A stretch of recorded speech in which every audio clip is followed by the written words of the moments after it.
What we think of snow depends a lot on where it falls.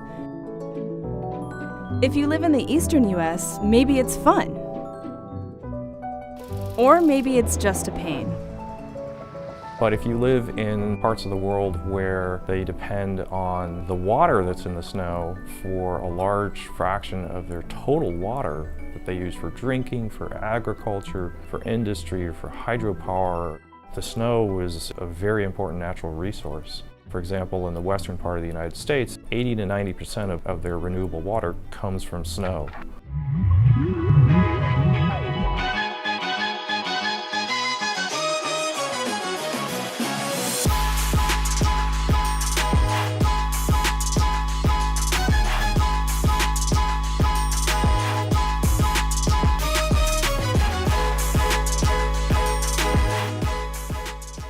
Snow is one part of the cryosphere that many of us have actually encountered before, but it also plays a critical role in regulating the Earth's climate.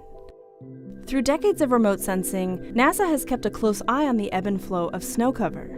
We now have a 52-year record of snow cover in the Northern Hemisphere, and we can see changes in the extent of snow cover over the time period, particularly in the last few decades, where we can see that the snow cover has been retreating.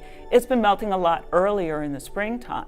The extent is relatively easy to do, and it has been done over the years. What's tricky is, though, how thick is that snow? And it's even trickier how much water is in that snow.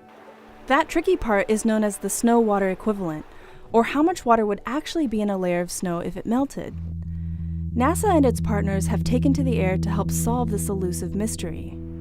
First, there's the Airborne Snow Observatory, or ASO, a small plane outfitted with a couple of instruments, one of which measures snow depth using LiDAR. LiDAR measures distance using light from lasers.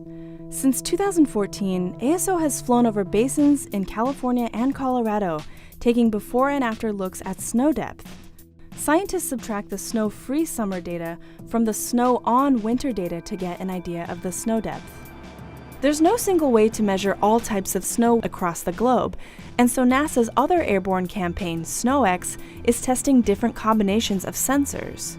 This winter, SnowX will test a new instrument, the Snow-Water Equivalent Synthetic Aperture Radar and Radiometer, or SWISAR. SWISAR consists of two main components, one of them being the radar and the second one being the radiometer. So with the radar providing the depth of the snow and the radiometer providing the density of the snow, we could put those two things together and get the snow-water equivalent. Here in the chamber, we're going to measure different radiation patterns at our different frequencies and do some full system testing in this chamber. This chamber kind of enables us to isolate various types of radiation and interference. And in about a month, we're going to take the instrument, mount it on a Twin Otter in the Grand Mesa in Colorado, and we're going to fly it over the Grand Mesa and take various different measurements. This is what we call our engineering flight. Making sure the sensors are calibrated is key in order to face the challenges nature will throw at them. Half of the area that gets covered by snow every winter contains trees and forest. And the trees make it difficult for the sensors to see the snow that's underneath the trees, so it makes it difficult for us to measure how much snow there is. After the snow's had a chance to sit on the ground for a while, it gets denser and denser and denser over time, and it changes, which is another reason why snow is very challenging to remotely sense. It doesn't stay the same, it's constantly changing. One of the things that we often do in the field is go dig what we call a snow pit. We literally dig a pit in the snow so we can see all the different layers. The layering is very important. All this digging is part of ground truthing SnowX, a way of matching up what the airborne instruments see and what is actually sitting on the surface.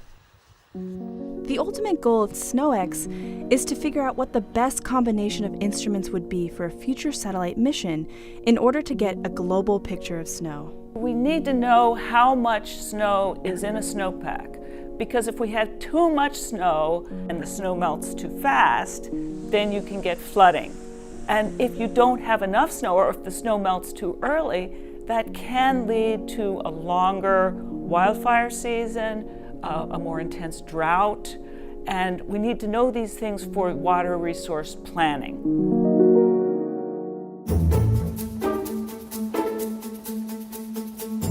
After After we had a record that was about 15, 20 years long, we started noticing that the extent of the ice in the Arctic was getting smaller over time.